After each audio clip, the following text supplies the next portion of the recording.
नमस्कार दोस्तों, मैं आलोक सिंह आपको कोचिंग जंक्शन के प्लेटफॉर्म से प्रणाम करता हूं, नमस्ते करता हूं, अभिवादन करता हूं और यह उम्मीद करता हूं कि आप स्वस्थ होंगे, मस्त होंगे और पढ़ाई लिखाई का कार्यक्रम भी आगे बढ़ाते हुए हम लोग कल पढ़ रहे थे निर्वाचन आयोग, ठीक है ना। भारतीय संविधान के, भारत का संविधान के अंतर्गत क्या पढ़ रहे थे? निर्वाचन आयोग।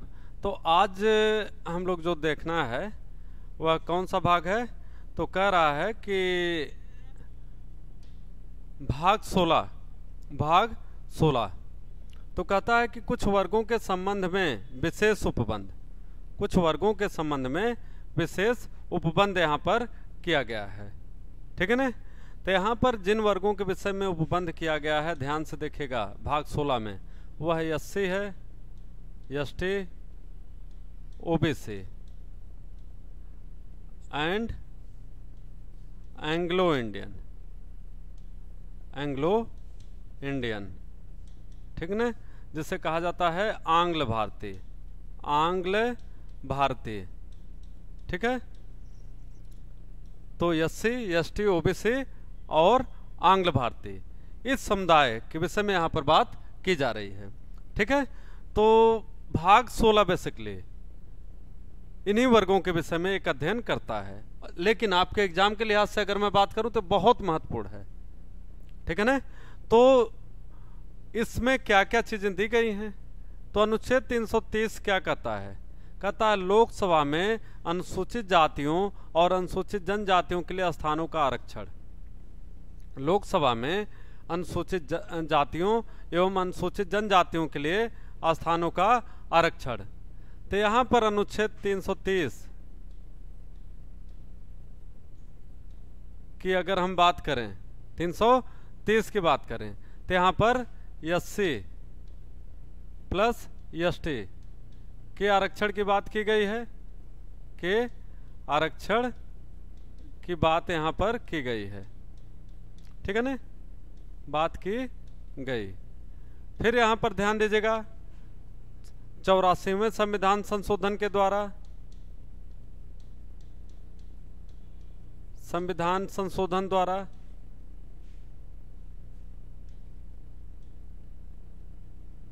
यह भी उपबंध किया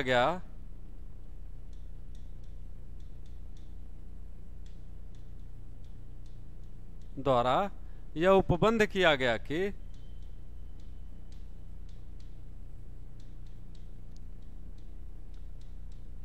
गया कि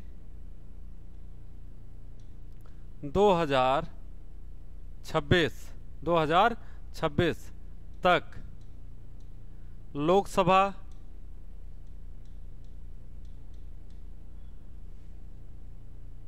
राज्यसभा, विधानसभा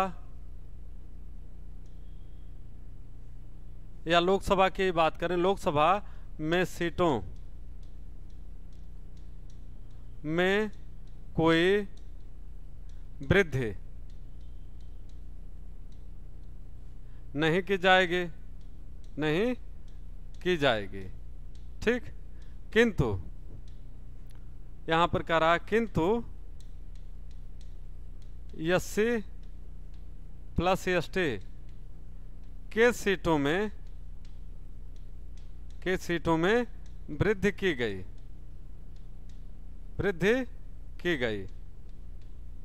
ठीक है ना। एससी को लोकसभा में कितना दिया गया? 84 सीट। एसटी को लोकसभा में दिया गया 47 सीट। यह पहले 39 हुआ करती थी, कितना?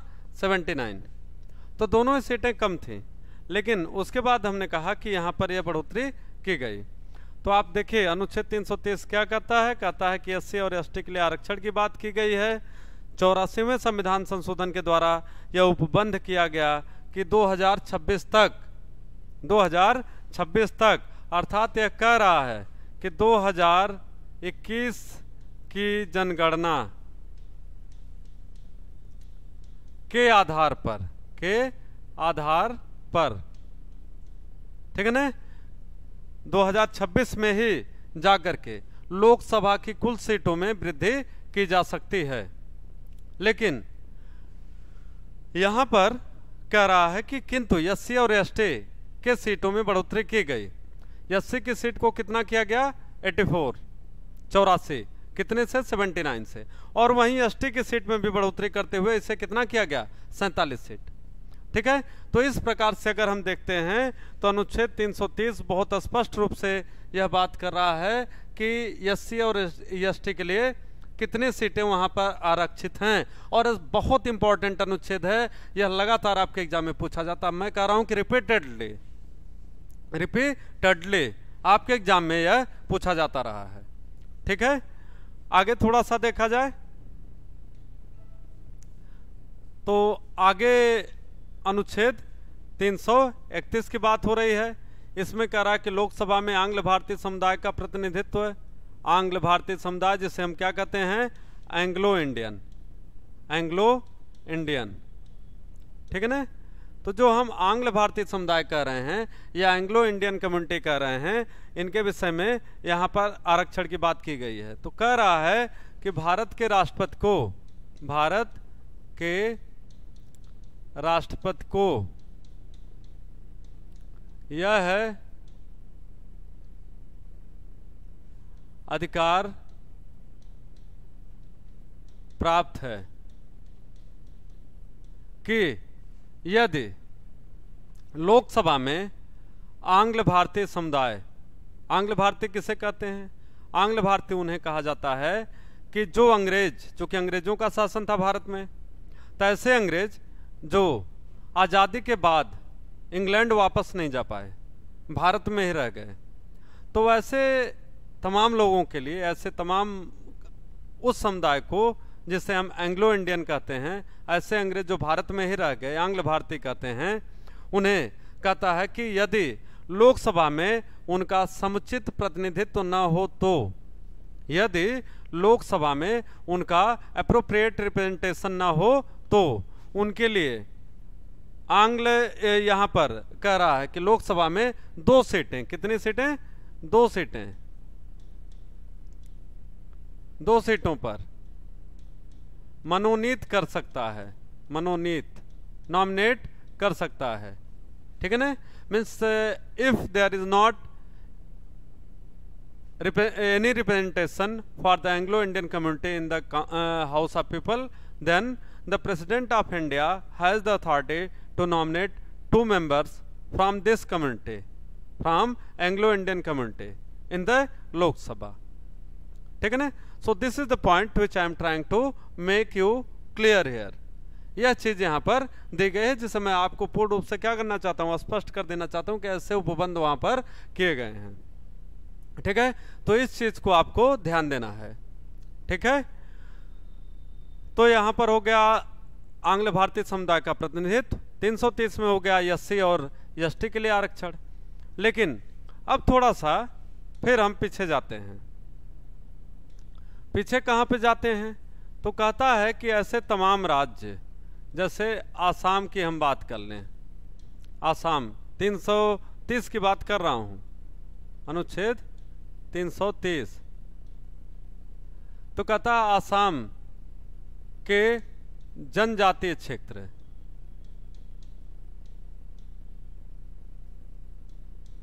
क्षेत्रों को छोड़कर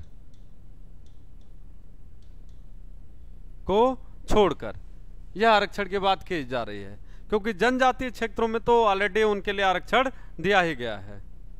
या ऐसे क्षेत्र जो आसाम के जो स्वायत्त शासी हैं, जिसे ऑटोनॉमस घोषित किया गया है, क्या कहा जा रहा है इसे, स्वायत्त शासी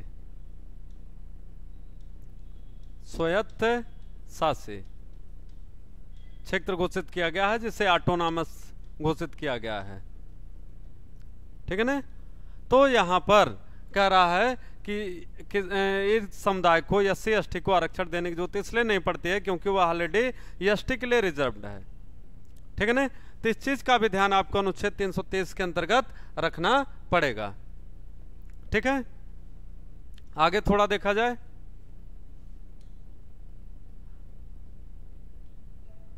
अनुच्छेद 332 इसके अंतर्गत क्या कह रहा है, कह रहा है कि राज्यों की विधानसभाओं में अनुसूचित जातियों और अनुसूचित जनजातियों के लिए स्थानों का आरक्षण। अभी तक केंद्र में बात हो रही थी, यह बात कहां पर हो रही है? केंद्र की लोकसभा में, केंद्र की लोकसभा में, ठीक है ना। लेकिन अनुच्छेद 332 के अंतर्गत क्या कह रहा है कि राज्यों की विधानसभाओं में, राज्यों की विधानसभाओं में, तो यह जो पार्ट है यह किसके लिए दिया गया है? कहता है राज्यों की विधानसभाओं हेतु, राज्यों की विधान सभा हेतु दिया गया है, ठीक है ना। यह दो आर्टिकल तो 330-31 केंद्र की लोकसभा के लिए, 332 और 33 राज्यों की विधानसभाओं के लिए, ठीक है ना। तो कह रहा है यहां पर कि लोकसभा में, सॉरी, राज्यों की विधानसभाओं में अनुसूचित जातियों और अनुसूचित जनजातियों के लिए स्थानों का आरक्षण, ठीक है, यहां पर उपबंध किया गया है। किंतु ऐसे राज्य जहां पर ज्यादातर एरिया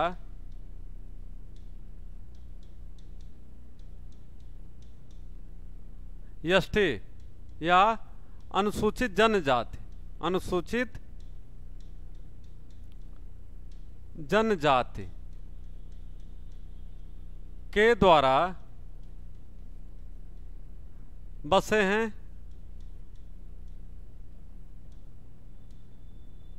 वहां पर एक सीट को छोड़कर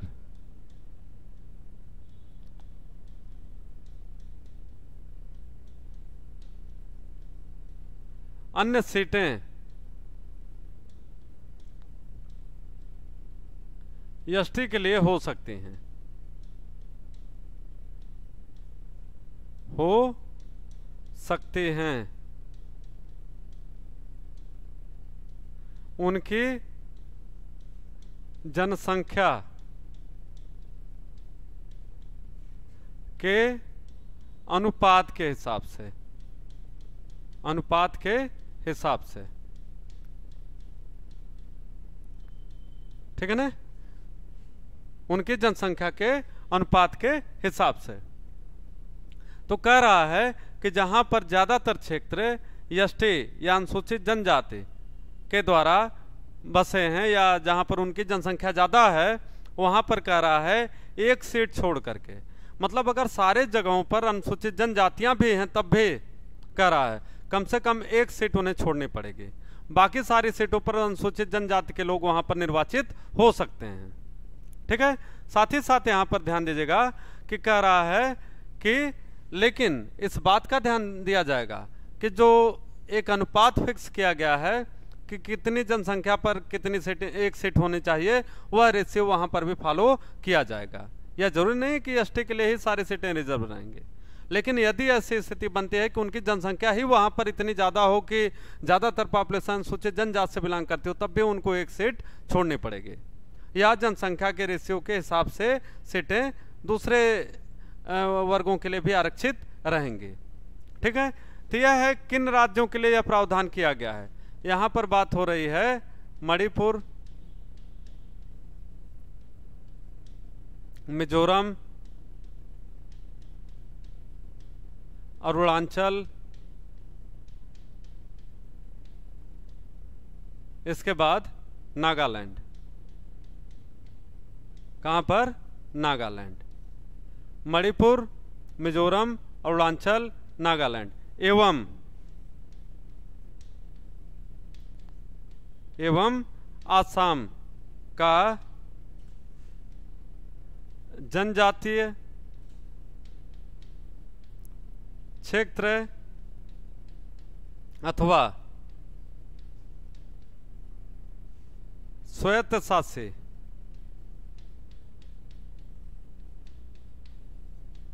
क्षेत्र, ठीक है ना। यह एक्सेप्शन है, यह इतना क्या है, एक्सेप्शन है। कहाँ? मणिपुर है, मिजोरम है, अरुणाचल है, नागालैंड है, ठीक है ना। तो इस एक्सेप्शन का भी आपको ध्यान देना है, ठीक है। तो इन राज्यों को कह रहा है कि छोड़ करके, प्लस असम का जो जनजातीय क्षेत्र है अथवा स्वायत्त शासित क्षेत्र है वहाँ की बात हो रही है। ठीक है, तो यह सारी चीज़ें यहाँ पर आप देखेंगे अनुच्छेद 332 के अंतर्गत बहुत स्पष्ट रूप से दी गई हैं। ठीक है ना, और हमने कहा कि यह आपके लिए बहुत महत्वपूर्ण है। कभी कभी यह एक्सेप्शन ही पूछ लिया जाता है, 3 राज्य दिया रहेगा, चौथा नहीं दिया रहेगा। ठीक है, या यहाँ से 2 राज्य दिया रहेगा, तीसरा असम का ऑप्शन रहेगा, चौथा राज्य कोई और रहेगा, यहाँ से उठा करके प्रश्न आपको दे दिया जाएगा। तो यह आपको याद रखना है। पहली चीज, थोड़ा भूगोल पर नजर डालिए, ज्योग्राफी पर। जिन राज्यों की यहाँ पर बात हो रही है, चाहे मणिपुर के हो, चाहे मिजोरम के हो, चाहे अरुणाचल के हो, चाहे नागालैंड के हो, या फिर आसाम के जनजातीय क्षेत्र, यहाँ शब्द जुड़ा हुआ भी है। यह ऐसे क्षेत्र हैं जहाँ पर वास्तव में जो एसटी पॉपुलेशन है, शेड्यूल्ड ट्राइब पॉपुलेशन है, अनुसूचित जनजाति की जनसंख्या है, उनकी तादाद यहाँ ज़्यादा है। तो अगर वहाँ जनसंख्या ही उनकी है तो सीटें किनके लिए रहनी चाहिए? तो लॉजिकली अगर आप सोचें, भूगोल को ध्यान में रख करके सोचें भारत के, तो आपको या जनसंख्या का जो विस्थापन, जनसंख्या का जो एक बनावट है भारत में, जो उसका बसाव है, उसको देखें हम, तो आपको बहुत स्पष्ट रूप से समझ में आएगा कि क्यों ऐसा किया गया होगा। ठीक है ना, तो इस चीज़ को आपको ध्यान देना है। यह इम्पोर्टेंट है, मैंने कहा, इसलिए मैं टिक नहीं लगवा रहा हूँ, ये इम्पोर्टेंट है। ठीक है, यहाँ से जब प्रश्न पूछा जाता है तो हम लोग कई बार गलतियाँ कर जाते हैं। ठीक है, गलतियाँ क्या करते हैं कि इन भागों को हम बहुत केयरफुली नहीं पढ़ते या ऊपर से हेडलाइन देख लेते हैं। तो आपको ऐसा नहीं करना है। Please you try to understand that you are going to appear for the GIC exams, for the lectureship exams, for other exams. तो जो अच्छे क्वालिटी के, अच्छे लेवल के एग्ज़ाम हो सकते हैं, सिविल के एग्ज़ाम होते हैं, तो इनके हिसाब से आपको अपनी तैयारी करनी है। ठीक है,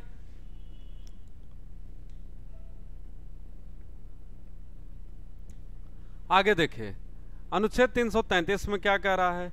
333 में कह रहा है कि राज्यों की विधानसभाओं में आंग्ल भारतीय समुदाय का प्रतिनिधित्व, राज्यों की विधानसभाओं में आंग्ल भारतीय समुदाय का प्रतिनिधित्व। तो यहाँ पर वही बात है जैसा कि आपको हमने लोकसभा में बताया। ठीक है ना, तो यहाँ पर 2 सीटें आपको बताई गई हैं, 2 सीटें, और यहाँ पर यह सीट क्या है कि निर्भर करता है, जनरली 1 सीट का यहाँ प्रोविजन किया जाता है। जनरली, सामान्य रूप से अगर हम बात करें, 1 सीट का उपबंध किया गया है राज्यों के लिए, अगर हम बात करें। ठीक है ना, तो यह चीज़ भी आपको ध्यान देनी है। आगे चला जाए मित्रों,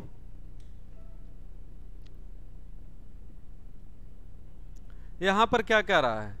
कह रहा है अनुच्छेद 334 कि स्थानों के आरक्षण और विशेष प्रतिनिधित्व का कतिपय अवधि के पश्चात न रहना। तो आरक्षण के लिए कहा गया था कि आरक्षण कितने वर्ष के लिए रहेगा? तो 10 वर्ष, 10 वर्ष, 10 वर्ष। तो इस प्रकार से एक लिमिट बना दी गई थी कि अधिकतम कितने वर्ष हो सकता है, अधिकतम कितने वर्ष हो सकता है। तो इसे बना दिया गया था लास्ट में कि 70 वर्ष तक, किंतु इसको भी अब हटा दिया गया। अब यह आरक्षण तब तक दिया जा सकता है जब तक कि भारत के आंकड़े में, राज्यों के आंकड़े में यह बात सुनिश्चित न हो जाए कि अनुसूचित जात, अनुसूचित जनजाति को उसकी जनसंख्या के अनुपात में सरकारी नौकरियों में, लोक सेवा में उचित प्रतिनिधित्व न मिल गया हो। जब तक यह उचित प्रतिनिधित्व या उनकी जनसंख्या के अनुपात में प्रतिनिधित्व नहीं मिलेगा, रिप्रेजेंटेशन नहीं मिलेगा, तब तक यह आरक्षण रहेगा। ठीक है ना, तो यह डिपेंड करता है कि गवर्नमेंट का डाटा क्या शो कर रहा है। अगर ऐसी स्थिति बनती है कि नहीं, उनके जनसंख्या के अनुपात में उनका प्रतिनिधित्व हो गया है, तो उस समय पर यह आरक्षण समाप्त किया जा सकता है। यह अस्थायी उपबंध नहीं है, आरक्षण अस्थायी उपबंध नहीं है।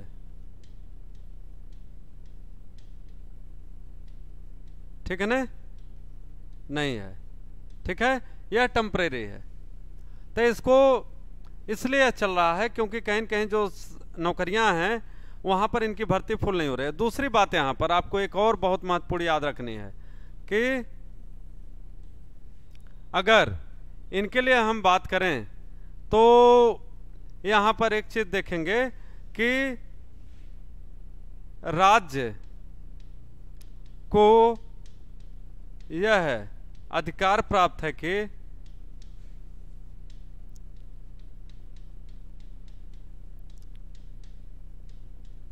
इन वर्गों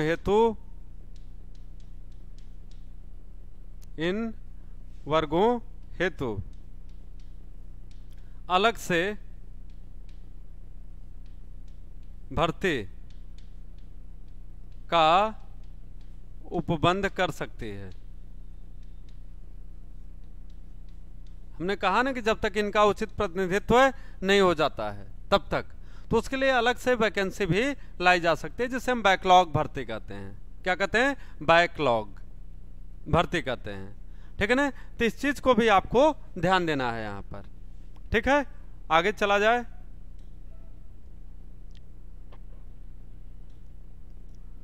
अनुच्छेद 335 देखा जाए। 335 इसमें क्या कह रहा है? कह रहा है कि सेवाओं और पदों के लिए अनुसूचित जातियों और अनुसूचित जनजातियों के दावे, सेवाओं और पदों के लिए अनुसूचित जनजातियों और अनुसूचित जनजातियों के दावे। तो यहां पर कह रहा है कि कोई भी विधि राज्य सरकार को, या सीधे सीधे हम यहां पर वर्ड इस्तेमाल कर सकते हैं कि सरकार को मानकों में न्यूनतम अंक निर्धारित करने में छूट से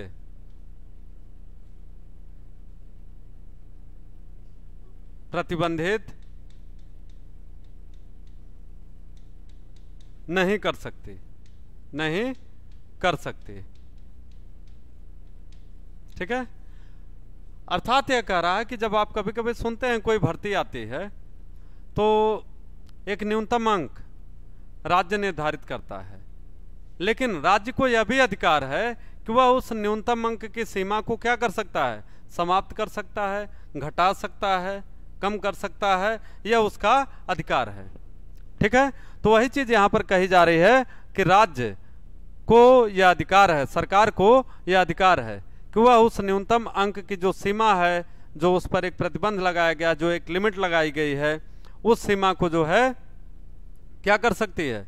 उसको समाप्त कर सकती है। उसको रोकने से उसको रोका नहीं जा सकता, मतलब उस पर प्रतिबंध नहीं लगाया जा सकता। यह सरकार की अपनी स्वतंत्रता होती है। ठीक है ना? तो इस चीज को भी आपको समझना है। आगे देखा जाए। कहता है कि कुछ सेवाओं में आंग्ल भारतीय समुदाय के लिए विशेष उपबंध, कुछ सेवाओं में आंग्ल भारतीय समुदाय के लिए विशेष उपबंध। यहां पर क्या बात हो रही है? डाक तार, ठीक है, जैसे तमाम पोस्ट होती हैं।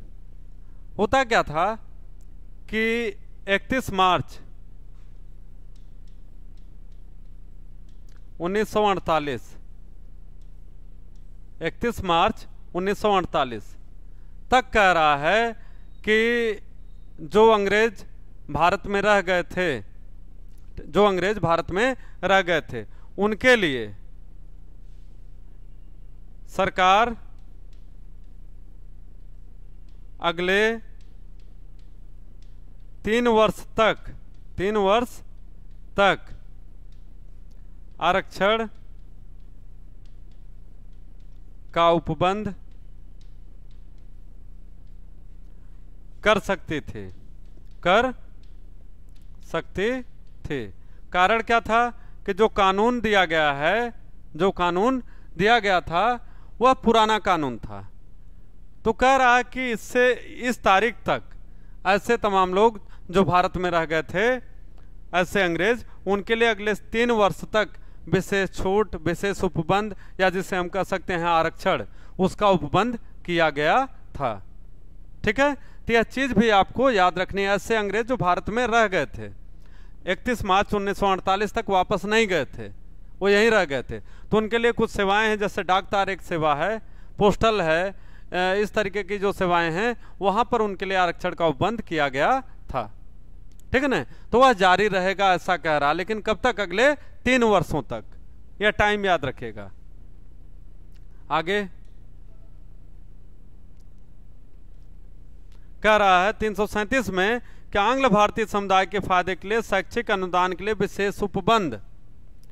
आंग्ल भारतीय समुदाय के फायदे के लिए शैक्षिक अनुदान के लिए विशेष उपबंध। तो कहता है कि जो एंग्लो इंडियन है, जो आंग्ल भारतीय समुदाय हैं, उनके लिए शैक्षिक अनुदान,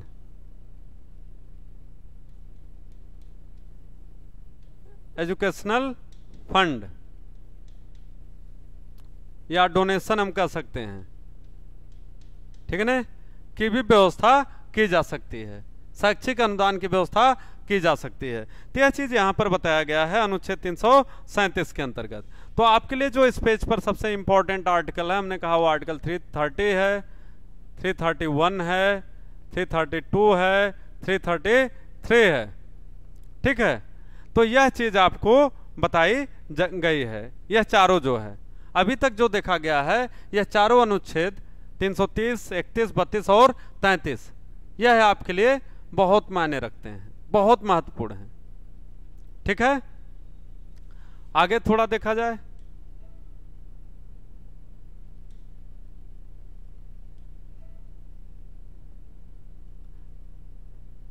आगे आप देखिए, अनुच्छेद 338 की बात हो रही है, बहुत इंपॉर्टेंट अनुच्छेद है 338।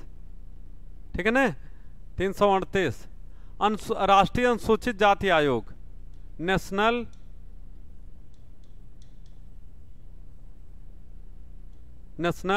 Commission for एससीज, national commission for एससीज। ठीक है, तो जो यह है बात की जा रही है यहां पर, इसमें आप क्या देखेंगे? कमीशन फॉर एससीज। इसमें क्या कहा जा रहा है कि अनुसूचित जातियों के लिए एक आयोग का गठन किया जाएगा। ठीक है, तो इसको जो है 89वें संविधान संशोधन के द्वारा, 89वें संविधान संशोधन के द्वारा 2003 में यह उपबंध किया गया। ठीक है ना, अनुसूचित जाति आयोग को आप यहां पाएंगे। ठीक है, किसके द्वारा? 89वें 89th कॉन्स्टिट्यूशनल अमेंडमेंट 2003 में आप देखेंगे कि राष्ट्रीय अनुसूचित जाति आयोग के गठन का उपबंध है यहां पर किया गया। तो यहां पर जब यह उपबंध किया गया, तो यहां पर आपको जो इंपॉर्टेंट चीज है वह क्या देखनी है? वह इस रूप में आपको देखना है कि जैसे यह राष्ट्रीय अनुसूचित जाति आयोग करता क्या है, तो कहता है कि भारत का राष्ट्रपति एससी कमीशन अनुसूचित जाति आयोग का गठन करेगा। ठीक है ना, और क्या क्या कार्य होंगे? तो जहां कहीं भी दलित या जिसे एससी कहा जा रहा है के विरुद्ध कोई मामला बनता है, शोषण का मामला कोई हो, ठीक है, उनके प्रतिनिधित्व का मामला हो, प्रतिनिधित्व का मामला हो, तो इन तमाम चीजों को लेकर के, ठीक है ना, यह उपबंध किया गया है। ठीक है, तो यह जो चीज आप यहां पर देख रहे हैं, यह भारत का राष्ट्रपति एससी कमीशन का गठन करेगा। और जो अनुसूचित जाति आयोग है वो अपनी रिपोर्ट किसको सौंपेगा? तो कह रहा है कि अनुसूचित जाति आयोग जो है अपनी रिपोर्ट सौंपता है भारत के राष्ट्रपति को, भारत के राष्ट्रपति को। तो यह चीज आपको यहाँ पर ध्यान देनी है, ठीक है ना। फिर भारत का राष्ट्रपति इसकी रिपोर्ट को संसद के समक्ष भी रख सकता है, यह भी बात यहाँ पर बताई जा रही है, ठीक है। अब आपको क्या याद रखना है कि वर्तमान में राष्ट्रीय अनुसूचित जाति आयोग के अध्यक्ष कौन है?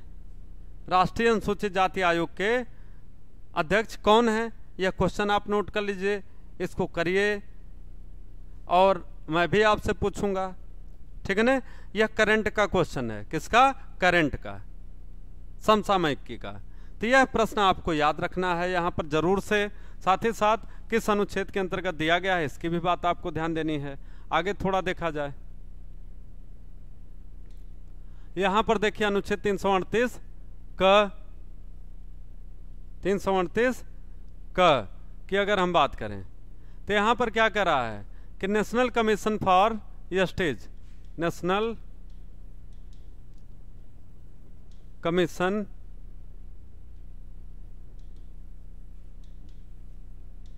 फॉर जस्टिस, ठीक है ना।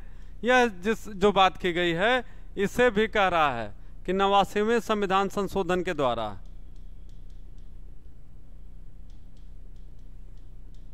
इसे एससी कमीशन से क्या किया गया? अलग कर दिया गया।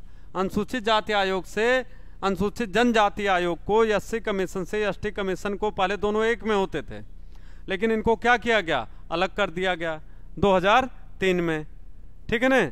तो सेम यही काम है। और प्रश्न आता है कि राष्ट्रीय अनुसूचित जनजाति आयोग के अध्यक्ष कौन है वर्तमान में, किस अनुच्छेद में दिया गया है, क्या कार्य है? तो जहां पर आपने देखा कि एससी के लिए वहां पर प्रोविजन किया गया था, वही काम यहां पर किसके लिए किया गया है? एसटी के लिए, ठीक है ना। सेम लाइन ऑफ आर्गुमेंट है, तो इस चीज को आपको ध्यान देना है। फिर राष्ट्रीय पिछड़ा वर्ग आयोग, तो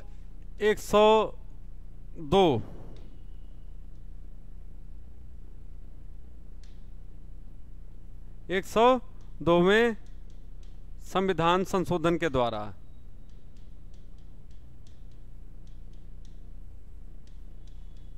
के द्वारा 2018 में, ठीक है ना, पिछड़ा वर्ग आयोग का गठन किया गया। पिछड़ा वर्ग आयोग का गठन किया गया, ठीक है ना, 102वें संविधान संशोधन के द्वारा 2018 में। यह आपको याद रखना है। तो कहता है कि भारत का राष्ट्रपति पिछड़े वर्ग आयोग का गठन करेगा, पिछड़ा वर्ग आयोग का गठन करेगा। कौन करेगा? भारत का राष्ट्रपति। यह सारे जो गठन का आधार है, यह किसको है? भारत के राष्ट्रपति को यह अधिकार प्राप्त है, ठीक है ना। तो क्या क्या काम है यहाँ? ओबीसी के सामाजिक शैक्षणिक स्थिति को देखनी है, उसके आर्थिक स्थिति को देखनी है। तो शैक्षणिक कह सकते हैं हम, आर्थिक कह सकते हैं। तो उस स्थिति के आधार पर उन्हें जो है एक आयोग का गठन किया जाएगा, जिस आयोग का यह काम होगा कि वह उनके विषय में सर्वे करे, उनसे संबंधित जो समस्याएं हैं, चुनौतियां हैं, उनको भारत के राष्ट्रपति के समक्ष उपस्थित करे। फिर उसके बाद भारत का राष्ट्रपति जो है क्या करता है? उसे संसद के समक्ष उपस्थित कर सकता है, ठीक है। यह भी चीज आपको ध्यान देनी है।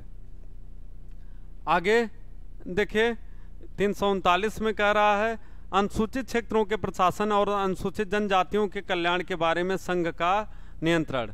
तो कहता है कि यह संघ सरकार के नियंत्रण में है। किसके? संघ सरकार के। तमाम ऐसे क्षेत्र हैं जहां पर आप देखते हैं कि सरकार जो अनुसूचित क्षेत्र के प्रशासन या अनुसूचित जनजाति के कल्याण के बारे में केंद्र सरकार अपना एक इनिशिएटिव लेती है, कुछ योजनाएं चलाती है। आपके लिए बहुत महत्वपूर्ण नहीं है, इसको उतना ध्यान देने की जरूरत आपको नहीं है। कंप्यूटर के लिहाज से या कंपटीशन के लिहाज से मैं बातें कर रहा हूँ, ठीक है ना। आगे कहाँ जाना है? 340 बहुत इंपॉर्टेंट है। दोनों में लगेगा कि कुछ सेम चीज़ें हैं? बिल्कुल नहीं, दोनों अलग अलग हैं। यहाँ पर पिछड़े वर्गों की दशाओं के अन्वेषण के लिए आयोग की नियुक्ति, तो यहाँ पर क्या कह रहा है कि पिछड़ा वर्ग संबंधित जो भी जानकारी होगी, जो इन्फॉर्मेशन होगी, उसकी जांच के लिए, उसके इन्वेस्टिगेशन के लिए पिछड़ा वर्ग आयोग की नियुक्ति भारत के राष्ट्रपति के द्वारा की जाएगी। यह उपबंध पहले से था, लेकिन पिछड़ा वर्ग आयोग का गठन नहीं हुआ था। तो गठन कहाँ पर जाकर के हुआ? अनुच्छेद 338 ख के अंतर्गत इसका गठन हुआ 102वें संविधान संशोधन के द्वारा 2018 में। ठीक है ना? तो इस चीज को आपको याद रखना है। ठीक, आगे कह रहा है अनुसूचित जातियां कौन कौन से होंगे, यह एससी कमीशन जांच करेगा। ठीक है ना? एससी कमीशन वह इसको रिकमेंडेशन भेजेगा। तो केंद्र में राष्ट्रपति, राज्यों में राज्यपाल। इस लिहाज से इसको इस जातियों में शामिल करेंगे। ठीक है ना? उसकी सूची बनाएंगे, शामिल करेंगे। सेम प्रोविजन यहाँ पर है अनुसूचित जनजाति के लिए। केंद्र में कौन होगा? राष्ट्रपति होगा। राज्य में कौन होगा? राज्यपाल होगा। फिर 342 का इसको कहता है सामाजिक और शैक्षणिक पिछड़ापन। ठीक है ना? यह है 105वें संविधान संशोधन के द्वारा इसकी बात हो रही है।